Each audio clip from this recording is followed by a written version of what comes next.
From Tally to Cali, It's time to wake up. Wake up! Wake up! Warchant.com is your ultimate Seminole sports source. And this is Wake Up Warchant, presented by Corner Pocket Bar and Grill. One ball, corner pocket. Now here's Warchant.com's Aslan Hajavandi And Corey Clark. Wake up! What is up, everybody? It is Wake Up Warchant, presented by the Corner Pocket Bar and Grill. Coming up on today's show, scrimmage thoughts, and we might need to take a break with baseball. It's not us. It's you.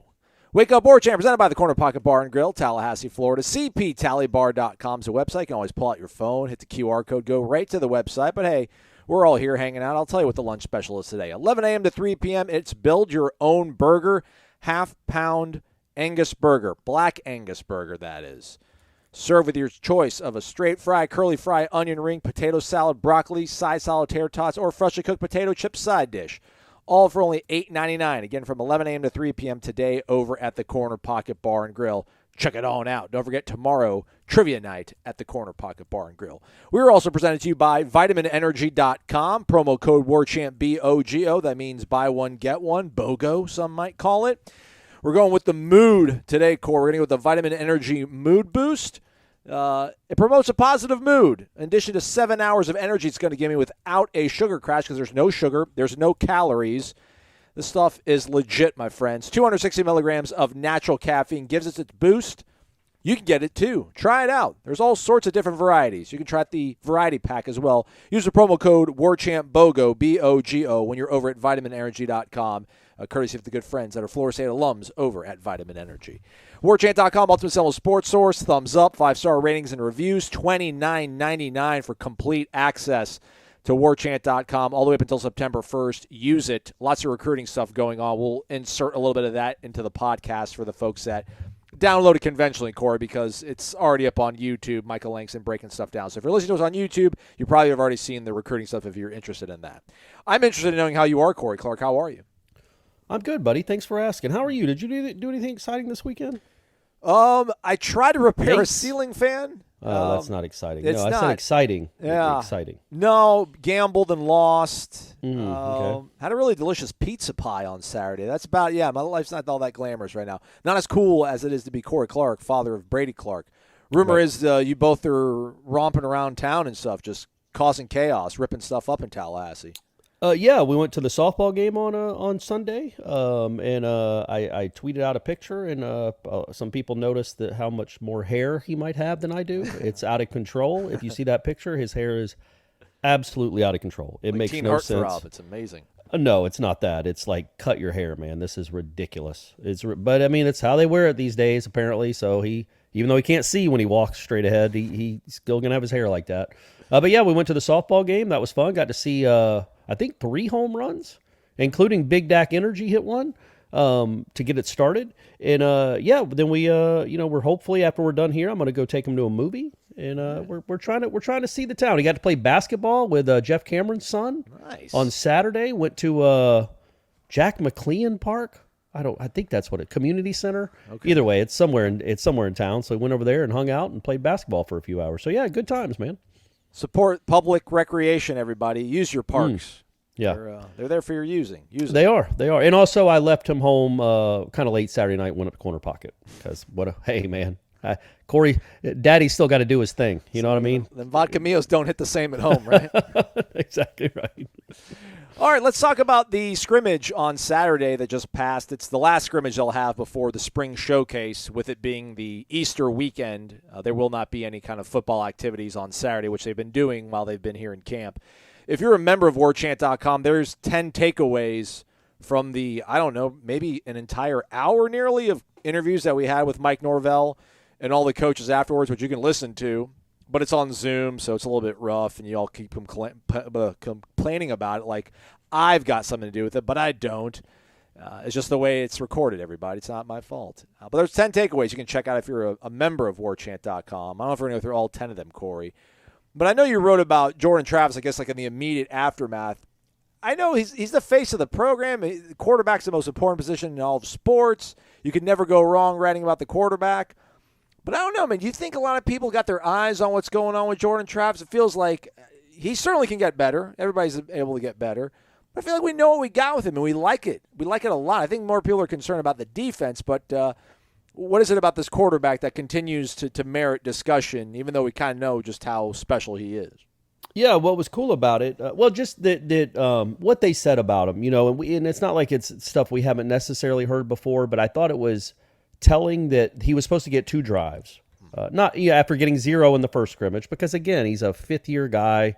He's played a ton of football. They know what they have in him. They're trying to develop these other guys, so you don't need to spend 50 plays in a scrimmage with Jordan Travis.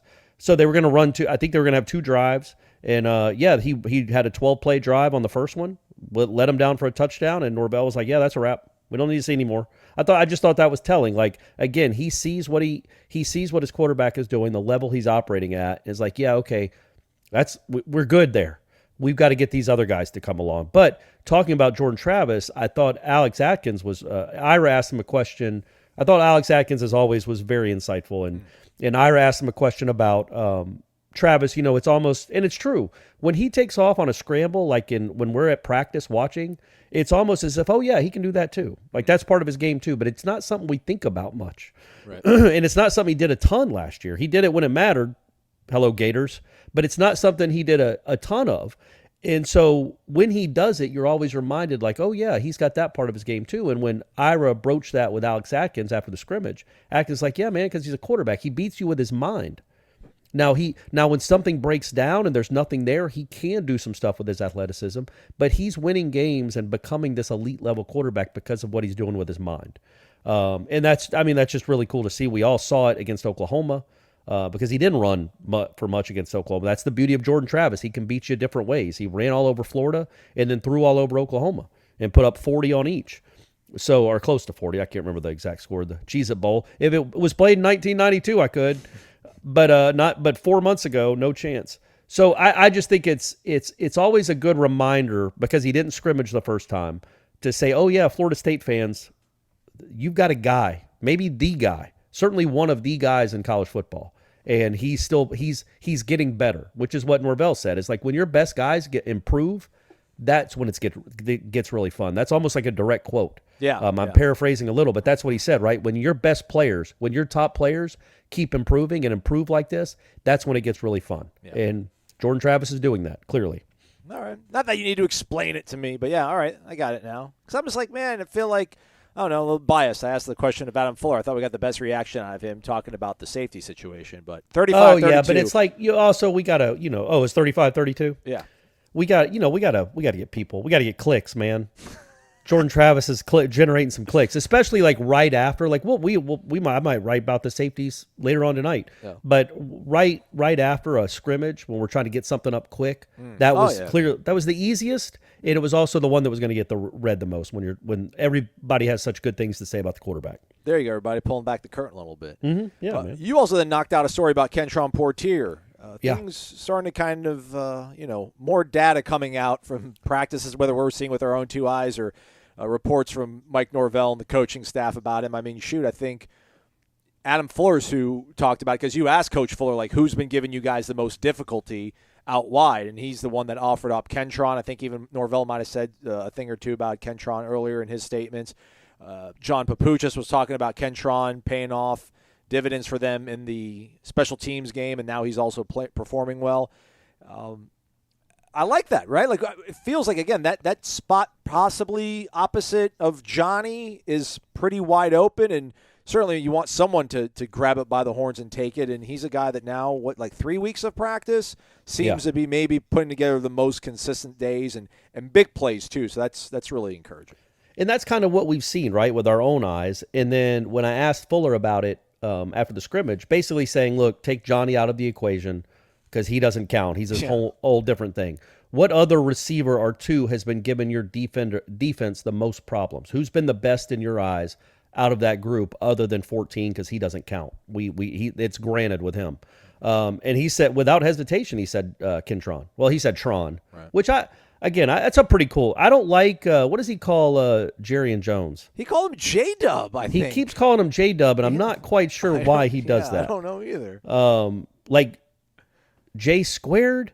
None of that makes sense. It still wouldn't be a dub, would it? So that doesn't make sense. But he called him Tron, and he went right away to Poitier, and that's kind of what we've seen too. He's been probably the most consistent, and he's made some really big plays and big catches out there. He's also going into his 4th year, and his first year he had 4 catches. His second year he had 4 catches. This past year, I thought he had more catches than this. He only had 14. But he had 280 yards and 4 touchdowns. I mean, he made some big plays. Yeah. He made some memorable plays, and he averaged 20 yards a catch. And now so he might really be coming into his own, and I thought it was interesting what they talked about with how he's developed in special teams. And I know people don't necessarily want to hear that. It's not real sexy or exciting to talk about how a guy grows in special teams. But with this program in particular, if you see a guy, and Papucha said it was at all levels of special teams, every unit that Poitier's on, and he's on quite a few of them, he's gotten better and better because he's gotten more and more invested, and he's gotten more and more mature, and he's just more engaged in the team. And he says it's funny how when that happens on special teams, because all these guys nobody comes to Florida State to want to play special teams besides the kickers and punters. Everybody else wants to be on the field the other 80% of the time or 90% of the time. So when Papuchas is like, it's funny how when they start playing well on special teams and start engaging and investing in their roles there, it will show up on offense, what they're doing on offense or what they're doing on defense. And he said Poitier was a perfect example of that. And then Atkins said, he's like, I think it was Atkins. Maybe it was, I can't remember. I quoted everybody in the article. I quoted every coach that's talked about him. Yeah. One of them said about Poitier that maybe it was Atkins. It's the perfect example of how Norvell is trying to build the program. It was Papuchas. It was Papuchas. Sorry, that's how he's trying to build the program with guys like that, guys that invest in special teams, and they're developmental guys, and that's what Atkins was calling him. He's like, he's a developmental guy. He's a guy that has developed, which is what we're trying to do here. They're not all going to be one-year wonders like maybe Vandravius Jacobs is, and they're not always going to be transfers. They're going to be guys that are in the system, learn the system, and develop. That still happens in college football. In 88 might really be ready to take off. Now, what does that look like?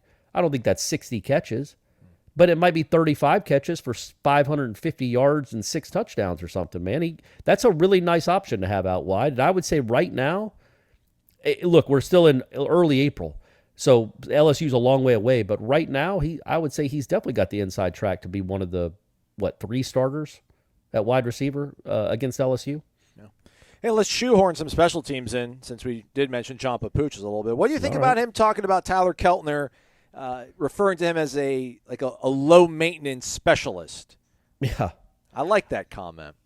I don't think that was a slight at anybody. I think that's what you want these guys to be, right? Because there is. He said it's such a technical position, but to me that was code of like, man, there's so it is technical, but man, it is so much more between the ears kind of thing. And if you are a low maintenance guy, that probably means that you don't get too fussy and particular about things. And I think he said as much about because I think Ira asked him about the operation is different this year in terms of him being in a new place, a new snapper, new holder, and he's like, yeah, man, Papuch's like, yeah, he doesn't care. He's low maintenance. It doesn't matter who's going to snap or who's going to hold. He's just going to kick it. So that's a very encouraging thing, because it felt like at a certain point when you're missing kicks like Ryan Fitzgerald, that a lot of that is feeling the pressure, feeling things kind of piling up on you. And maybe if you're someone who's not as conscientious or, I don't know, low maintenance, maybe it won't affect you as much, and you can get off the schneid a little bit easier if you do end up there. Yeah, I thought that was interesting too, and the fact that because the question was, he's playing with a new hold, he's kicking with a new holder and a new snapper, and does that take time to develop? Because he had those guys at East Tennessee State, old Etsu in Johnson City, Tennessee. He had those guys, the same guys there, I assume, for his whole career, at least a few of them. Maybe the holder had been there for a couple years, but consistently. And now he's here with a whole new crew, and Papucha's like, no, man, he's just kind of whatever. That was the impression I got. It's like, whatever, snap the ball, I'm going to kick it. And he said he has some swag to him, which is great. I love that. I'd rather my kicker have all kinds of swag instead of like a nervous Nelly. But they also miss kicks. Like he said that they had a great week. The kickers didn't miss a live kick all week in the practices. But in the scrimmage, they did. He didn't say who, didn't specify what distance, how many, but it sounds like they both missed kicks. But yeah, at the end of the day, man, we'll see. We'll know in late August who this kicker is going to be. And I also think, we hope it isn't, but it could be a revolving door. Like, I think the deal now is last year Fitzgerald has a start like he did. There's no chance he's kicking against NC State. Right. He's just not your kicker. But, I'm sorry. Last year he was going to be your kicker no matter what. This year, if he has a similar start, he is not going to be still your kicker in the 5th game. They will have made it. They have an option now, and vice versa. If Keltner wins the job and then struggles out of the gate. You mentioned it. The pretty cool quote from Norvell about when your best players are improving, that's when it really starts becoming fun. How about a guy like Joshua Farmer though, at a position that is going to be really pivotal for Florida State if they want to get where a lot of us think they can possibly end up. We can't talk enough about Fabian Lovett and Darrell Jackson and what we think Braden Fisk can be, but in terms of like a developmental guy, and listen, Josh Farmer's a guy that we've pointed out numerous times on the show just in terms of, hey, we don't like saying he looks the part, but he just looks so physically prepared now. Like he looks amongst the kind of guys you need playing in the trenches, interior defensive line at Power 5 football. I mean, the fact that he is now maybe starting to finally emerge, how much more does that make you feel better now about this defensive line? Not that you had any kind of concerns really about the interior of the defensive line, but now that you have him on the rise, and how does that maybe affect what you think this defensive line can be now, Corey? Well, yeah, man. We thought they were going to be good anyway with just with those 3, and Farmer was always the guy we threw in there because he did have moments, he did flash. But there was no consistency there, which is to be expected. He's a redshirt freshman playing his first real college football. There was no real consistency there, so you didn't really know what you had. But now I'm kind of starting to treat Josh Farmer the way I'm treating Vandrevius Jacobs. Like, oh, he's going to play. Like Vandrevius, there are different levels. Like, I don't think Jacobs is going to be a star necessarily as a freshman, but he is going to play. He is going to be part of this rotation. I'm starting to think Joshua Farmer is just a very, very good defensive tackle. And it's not like, okay, he's good for a second stringer. I think he might be the real deal, like good. Like Fabian Lovett good. Braden Fisk good. Those kind of guys good. Like he might fit right in with these dudes because it's not just what we see, which is pretty impressive. It's how they talk about him. Norvell called him dominant. And now I rephrased the question. I think like I think I rephrased the question as in, he's been from what we've seen, he's had some dominant moments, or Ira used the word dominant, but Norvell repeated it back. Like, yeah, he has been dominant. Not just, yeah, I think he's been pretty good. He agreed with Ira that, yes, he's been dominant. And then Keandre Jones, when he was asked, the Auburn transfer, the offensive lineman, who's played a ton of football in the SEC, like 22 starts, 36 games overall, something like that. He was asked, like, who are the guys that challenge him the most when he goes in these one-on-one drills or these 3-on-3 blocking drills. And Joshua Farmer was the first person he mentioned. Not Fabian Lovett, not Verse, not that he'd go up against Verse a lot as an interior guy, but not Darrell Jackson, not anybody else. It was Joshua Farmer. And that, man, he said he's got incredible hands, really strong. And it's like, okay, man, Farmer might be turning into a Fabian Lovett 2.0. He might be better than Fabian Lovett. I don't want to put a ceiling on that kid, but that to me is really, really encouraging when they're talking so glowingly about a guy that hasn't proven a lot yet. But clearly right now, right? I know we're April. You expect Joshua Farmer to be a very good football player this year, don't you? Absolutely. Yeah, that's what I feel. And I feel like Vandrevius Jacobs, same thing. Like just from what we've watched and the way they talked about him, Adam Floor talked about him too. I think it's not just, okay, he's good for a freshman. No, he's a good college football wide receiver right now. And I think Joshua Farmer, same thing. He's not good for a backup defensive lineman. He's good for a defensive lineman, period. Maybe great. Maybe he's going to be great. Maybe he is the next great defensive tackle at Florida State. But it certainly seems like he's not just a guy. He is turning into hopefully a force. Yeah, you almost kind of wondered or wish there was, like real professional player acquisition transactions allow where like maybe you could trade a Joshua Farmer and get a defensive end because like now they got like a lot of depth at defensive tackle. Who'd have thunk this? Yeah. I'm still a little bit concerned about defensive end, but I really didn't know how to phrase it. But was curious about how safety's been playing out. I thought Adam Fuller was pretty no nonsense when he said we've got to make more football plays back there. When the ball's in the air, we've got to make sure the ball ends up in our hands. We can be better at that spot at this point. Yeah. We need more production at safety at this point in the spring. I don't question that it will, but it needs to happen like now. And he did say that with some sass in his voice. There must have been a couple of plays. Oh, I think there were a couple plays in that scrimmage that he's looking at it like this defense was called well, the defensive line did a good job, the quarterback made a throw in the middle of the field or a play that has a chance to go a long way in our favor, like a pick six or and the safeties who have played, Shaheem hasn't played a ton of football, but Akeem Dent has, they aren't making the plays that need to be made. Like top 5 defense type plays. Like that ball, if that ball's underthrown or if that ball's just kind of thrown up for grabs, where are my safeties? Go make football plays. Go make plays. And that it seemed like, because it sounds like the defense overall had a very good day. Made a lot of, now they only faced Jordan Travis for one series and led the offense on a touchdown, but after that it sounds like the defense had a good day, had some takeaways, got a lot of 3 and outs according to Fuller. Responded well is what he said. Yeah, even in the midst of a drive, like the offense would hit a big play or two, but the defense would bounce back. So he liked all that, but he was clearly miffed at the safety play, which is not, look, man, that's the biggest question mark on the team, right? Yeah. Is the safety play. You've lost one of your best defensive players. Who have you replaced them with, and can they go make plays? And that might have been like the challenge, like the gauntlet being thrown. Like, guys, now's the time. Shaheem, you're playing. Akeem, you've been here forever. Go make some plays. I just think that was a challenge to them. He challenged his players through the media. I also think it was legitimate frustration that he's not getting the kind of play out of his safeties, which are, safeties are the guys that should be the best. They're the playmakers of a defense typically, of a secondary, I should say, are the safeties. Corners are there to cover guys and push them out of bounds. Safeties are there to change games. Jamie Robinson changed a few games and was a very good player around the line of scrimmage. But these guys have not done a whole lot of that in their lives. Again, Shaheem hasn't gotten a chance yet. But he's, Adam Fuller called him maybe one of the nation's best player. He thought he could be one of the nation's best players, Shaheem Brown. Well, he didn't seem like that after Saturday.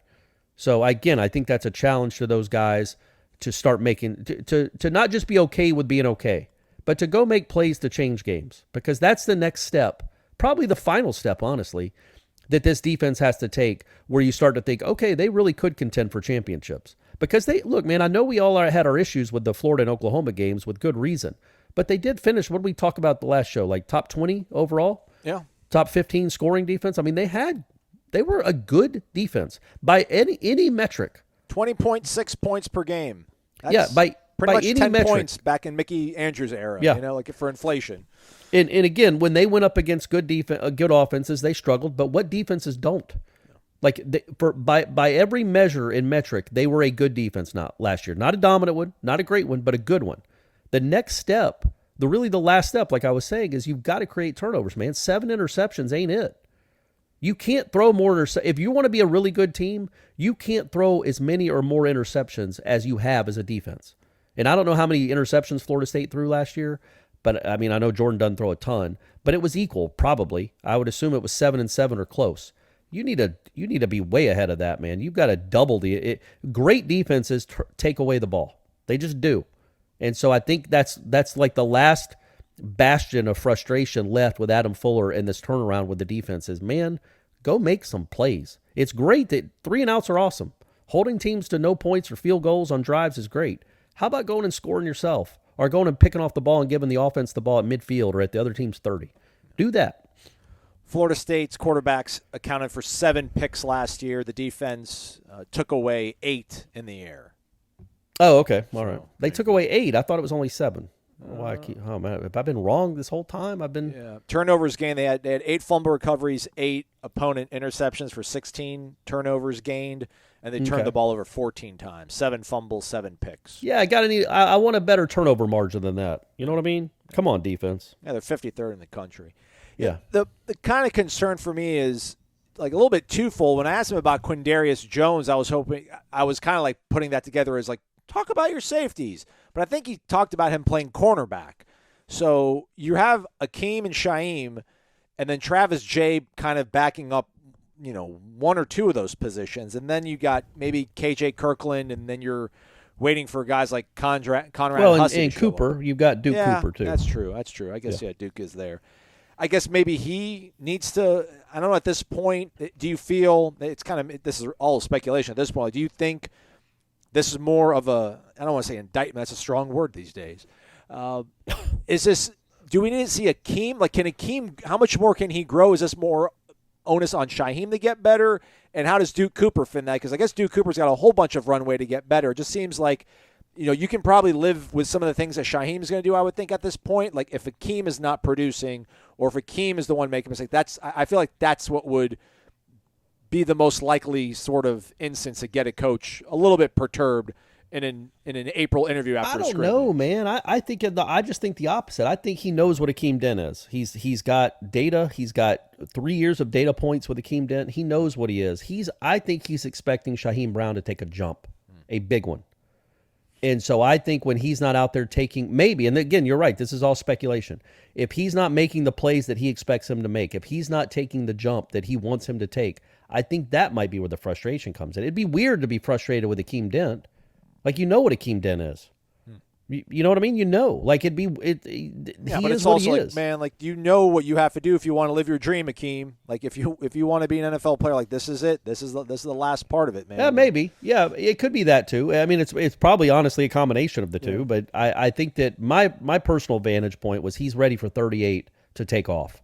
Yeah. He thinks that he can be one of the best players in the conference, maybe one of the best players in the country. He wants to see it even in April. Like, don't save it for LSU. Like, start taking that jump.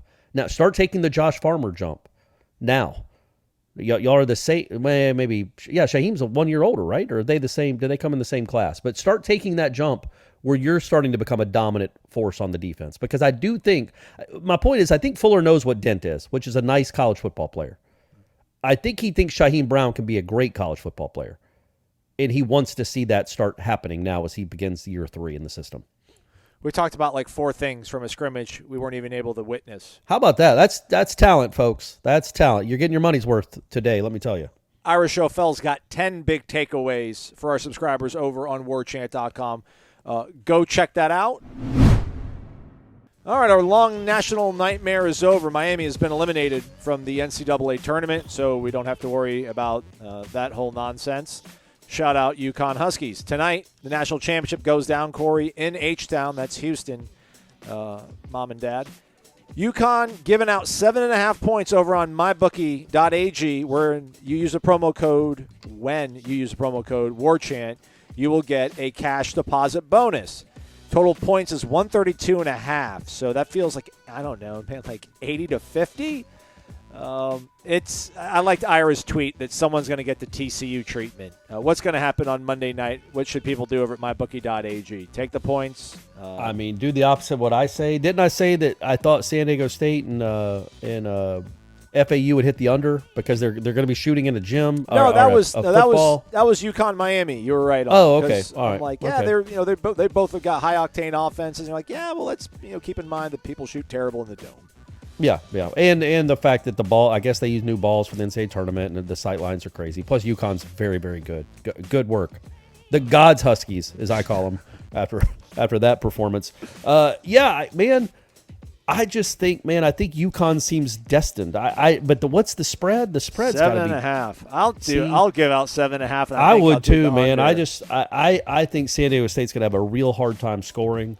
And UConn just feels like it could be like when Michigan lost to who'd they lose to? Oh, when the Villanova just beat the dog snot out of Michigan that one year where I just think UConn has that feel to me. Like they're playing as well as anybody in the country. They're playing with a ton of confidence. They're not going to be overwhelmed by San Diego State in any way. I feel like they're going to win. I could see that being a pretty comfortable win, like double digits most of the second half. But so again, bet the exact opposite, folks. However you want to play this, do it. I'm just out here giving my opinion. MyBookie.ag, our opinion, it's probably the best book to use out there because you get that promo code WARCHANT in your pocket. You get an instant cash deposit bonus. Bet anything, anytime, anywhere over at MyBookie.ag. Back real quick on the basketball tip there, Corey. Which, by the way, Florida State, I don't think they've picked anybody up out of the portal as of this recording. No one else has left since Caleb Mills. But I think there was a stat there that they showed that UConn is one of only 7 teams, I guess, to have won 5 games or whatever it is in the tournament by 15 or more. And at no point in the telecast did they show or talk about the 6 other teams. Which that would have been nice. Or can you at least say they're the first team since XYZ did back in the year whatever to beat, because that's because what they've done has been pretty remarkable, and I don't see it ending tonight. But that was the read. So. You know what I thought of when I was watching it is that they mentioned a couple times during the San Diego State FAU game that San Diego State, their team, their whole program, thought they had a real chance back in 2020. Yeah, I didn't remember this. I knew Dayton was really high with I can't remember the kid's name. He's with the Knicks now. Obi Toppin. Obi Toppin, yeah. So the Dayton was really high. They were having a career season or a program historical season. Florida State was, and San Diego State was 30-2. And we're going to be either a 2-seed or a 1-seed. And I forgot all about that. Yeah. And then how they felt cheated out of that year, which like Florida State fans do too. And it's just eye-popping to think San Diego State and Florida State had, let's just say, very similar teams in 2020. Both great teams, both Final Four contenders, national championship contenders, 2 or 1 seed, both of them. And look at the divergence that happened. San Diego State's about to play for a national championship. Florida State just had the worst year in program history. It's just, just a comment, but it's bizarre. It's crazy. It's crazy that San Diego, like Dayton hasn't been anything since then. It's just remarkable that San Diego State, number one, has become this program that just does this. I mean, we're stunned maybe that they're in the championship game, but San Diego State's been a good basketball program for a good long while now. Yeah. Since back in the Kawhi days. So the fact that they're playing for a national championship 3 years after their season got stolen, and then Florida State is where Florida State is just a slap of reality again. But more again, we should talk. They've only got 5 transfers. 2 of them are from Seattle University. One's from Oakland University, and then Jaden Ledee went to TCU, and then Matt Bradley, who's one of their leading scorers, or maybe their leading scorer, went to Cal. So like they aren't Miami. They're not the best team money can buy or anything like that. They're pretty homegrown, and they hit well in the portal, and those guys like Ledee and Bradley. But shout out to UConn. I think that's the real real story of the weekend. That and the other C. Clark. She's incredible. It's unbelievable. But the fact that UConn, Danny Hurley to me is one of the most unlikable people in sports. I feel like he's getting I think Danny is sullying him. You know?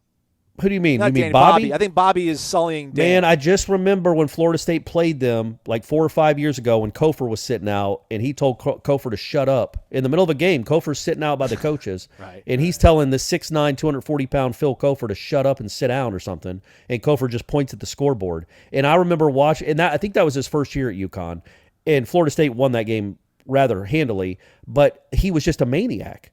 He's yelling at Florida State players. He's yelling at the refs. I can't imagine he yelled at Leonard Hamilton. I don't watch a lot of Big East basketball, but this tournament, then again, they've been winning every game by 15 points, so he hasn't been stressed out. But I remember that, but he hasn't done that this year, so I feel like you're right. So I'm holding that against me. Yeah, maybe he's matured. Maybe I'm having my ira with his Tony Bennett. But look, man, he took out Gonzaga, which I do not like that program. I don't know why, I just don't.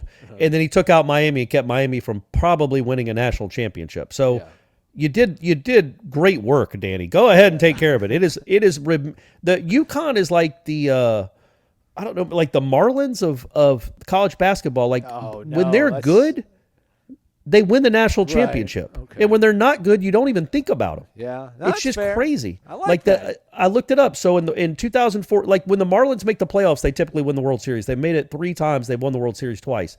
UConn's last championship came in 2014, but they were like an 8 seed. They came out of nowhere and just destroyed everyone. Knocked out the Gators, if I'm not mistaken, that year. I believe so. And then they beat a great Kentucky team to win the championship. And then I think they won it in 10 or 11 with Kemba Walker. Yeah. Shabazz Muhammad, I think, was the 2014 star for them. They always have that one guy. Shabazz Napier, yeah. But how? I mean, that's just weird, right? You don't think about it. And then they just disappear for 6 years. Right. And then they come back and they're probably going to win another national championship, and then I'll have 5 national championships.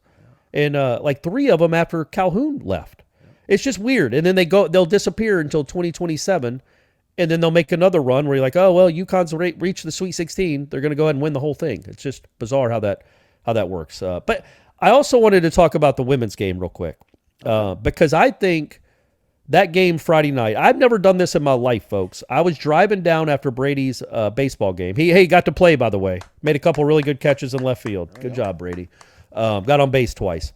But that night, he's sleeping. My car stereo doesn't work for some reason, long story. So I got XM on my phone, and I listened to the entire LSU South Carolina Final Four basketball game, women's game. That's what that team, that's what that player, Caitlin Clark, has just... LSU, Iowa. No, I'm talking about the Friday night game, the Final Four game. Okay. Which was the highest drawing semifinal game in women's history. Virginia Tech, Iowa. No, it was Iowa, South Carolina. Okay, I'm going to Caitlin Clark. You're right. Yeah, Caitlin Clark beat. They knocked off Aaliyah Boston in South Carolina. In the 42-game winning streak or whatever, and it was just it's so good for that sport. And then man, I have my own feelings about Kim Mulkey, whatever, but she's an incredible coach. And the better team won, but it's so good for that sport to have a player like that is so electric and so incredible that she could almost will a team that let's look at that team, everyone. That's not a great basketball team. It has a transcendent player that almost won them a national championship. And if LSU hadn't shot crazy in the first half and the fouls hadn't been nuts, they would have probably won the national championship. But I just think that this is a really cool moment for women's sports and women's basketball in particular. And I dare say that game, the championship game on Sunday, was very enjoyable. It was like 100-85. Clark had 30 points and 8 assists or whatever. You don't see that in men's basketball. You don't see transcendent talents like this. And I just don't know why.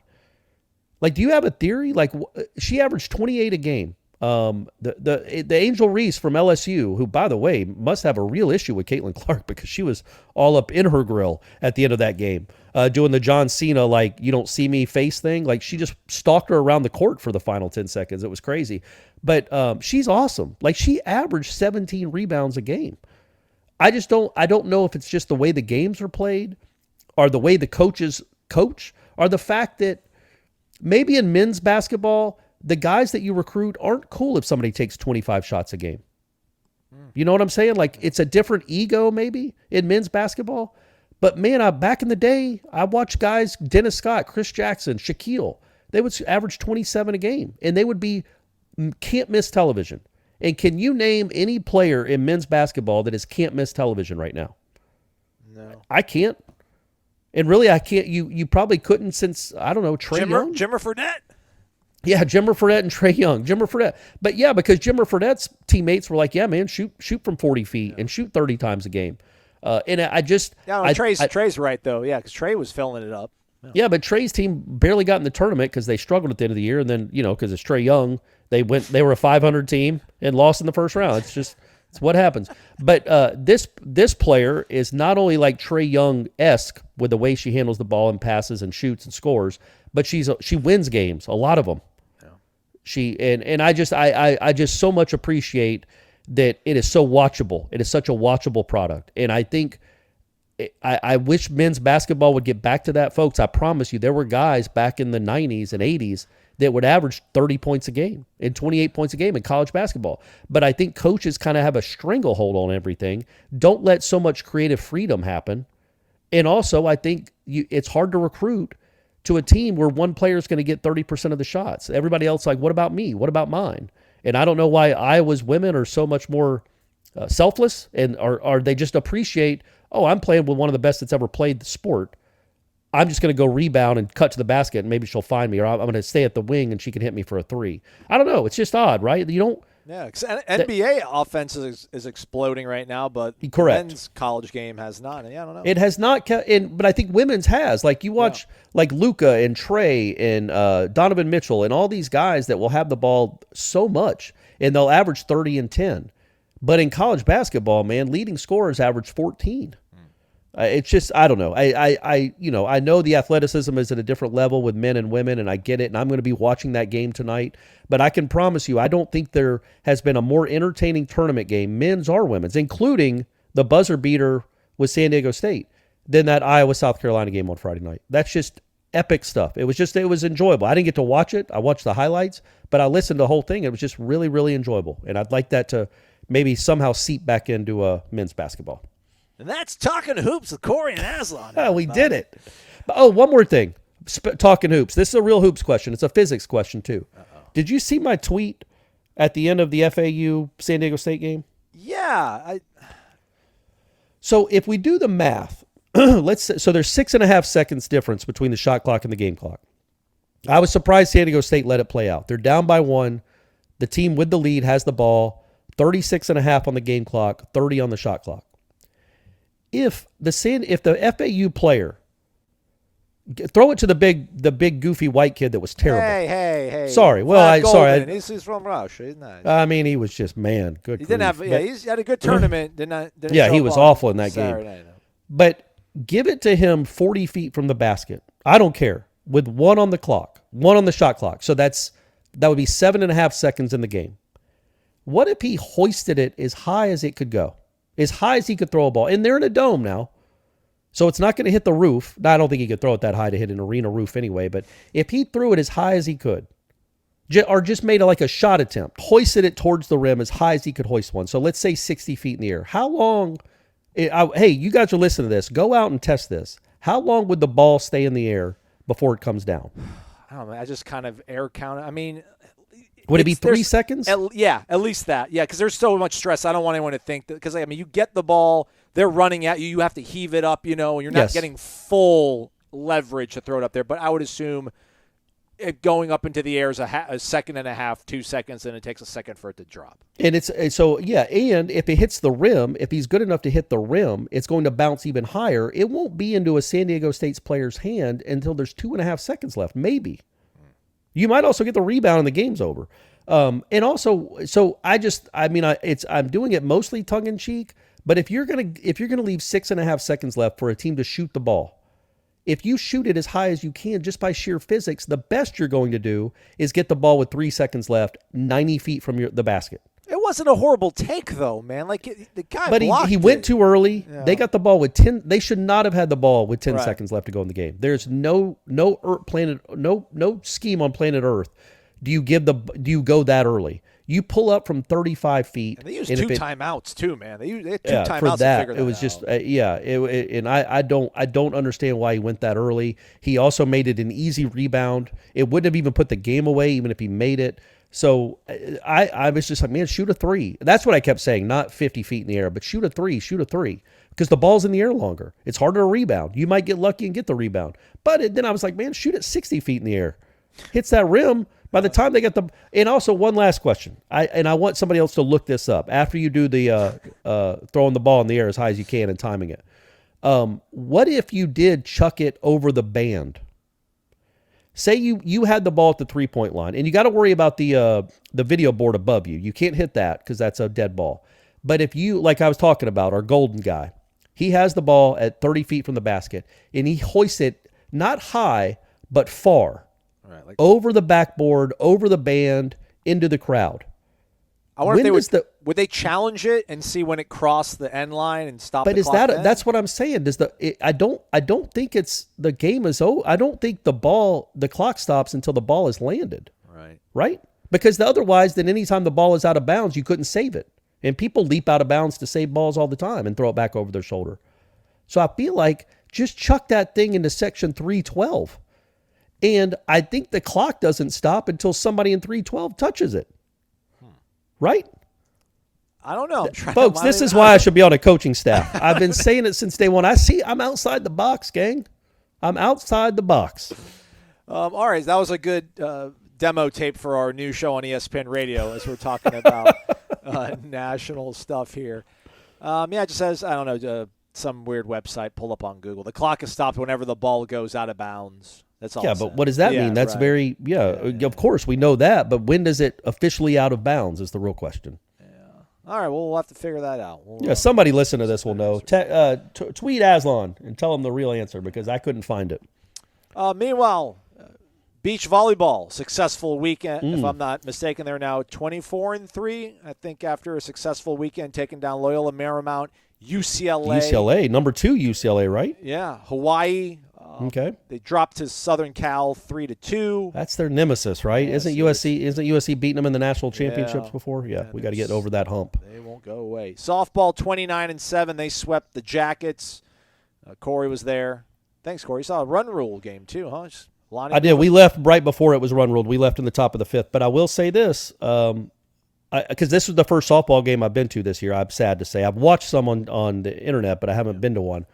What they do with their video board, Aslan, I'm telling you, it is night. You know what they do when the Georgia Tech hitter is up?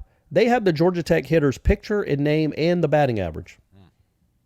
Weird, right? You're allowed to do that. You're allowed to have and they say their name. You're allowed to have stats because it's cool. It's like, oh, Brady was like, oh, this girl from Decula's hitting 331. This girl from somewhere else is hitting 210. Like you can see the averages and know who's good and who isn't, and that just doesn't happen on the big video board, across the street. Yeah. But they're really good, man. That was I know it's Georgia Tech. They're not very good this year, but it was a pretty dominant outing. Kaylee Mudge hit a home run. Yeah. Mac Leonard hit a home run. After testifying before Congress. Just comes That's down, right. Big week for Kaylee. Yeah. They made all the plays in the field because they always do, because they're very, very good. And the antithesis of Lonnie and the softball team was down in Coral Gables. Yep. 9 straight losses. Yeah. Florida State gets swept by Miami for the first time since 2001. And it was every bit as ugly as maybe the scores had indicated the entire weekend. They dropped on Friday night. Golly, was it really 11-0? Yep. Came back a little bit, I guess you could say, Saturday, 3-2. Barely lost. Barely lost. James Showed a lot Tibbs, of fight and barely lost. Yeah. But then on Sunday, in a nationally televised game on ESPNU, they fell 13-4, if I'm not mistaken, on that one. Yeah. So nothing has really changed, I guess, in terms of, I titled one of our podcasts, Baseball in Dire Straits. Someone's like, LOL, like, no, they're not. They'll be fine. And I'm like, oh, yeah, I believe that. Like, they'll be okay. Like, Link Jarrett knows how to coach baseball. He knows how to identify talent. But this year isn't going to be good. All these records are going to fall by the wayside. They're in danger of that 44 consecutive trips to the NCAA tournament being snapped, winning season snapped. I mean, all these things are on the table right now because they can't pitch, which we knew, and now apparently they're really struggling at the plate as well. But they're young, I guess. I just don't even know how to frame anything when talking about baseball. I don't want to be fatalist, but man, this season is a total reset. It's forgettable. It's gross. Well, well said. But Florida Gulf Coast is 23-5. Dong City took 2 out of 3 against Jacksonville this weekend. Started off Friday night with a tough 4-2 loss. Okay. But then they came back on Saturday, Aslan. They won 14-7, right. And then on Sunday they won 15-7. Okay. So we're and national hit, and 7 regional. home runs. All right, we got hear that ESPN programming. Yeah, we could go cover that. We could go cover a Dong City regional down there. Man, they are. There's nothing redeeming about the team, and I'm not saying like they're bad people. I'm saying there's nothing you hang your hat on and say they do well. They can't pitch. They're average offensively at best. They're not overly athletic. The defense is bad. Cam Smith had 4 errors in a weekend. There's just nothing they do well. And we all know Link can coach, but this team, and I'm not even saying they're not being coached well. He just does not have the horses on the mound to do much of anything. And so that's why I started sounding the panic button weeks ago, especially when Crowell got down. It's like, man, what without Crowell, they've got zero. They've got nothing. Yeah. Like, what would you say? One guy pitched well? Connor Whitaker had a nice start. Went 5 innings, gave up 2 runs maybe. And I think Andrew Armstrong pitched well in that Saturday game too. And I know he did. But other than that, there's nothing you hang your hat on. Tibbs is a good hitter. He went 0 for 404 Ks on Sunday.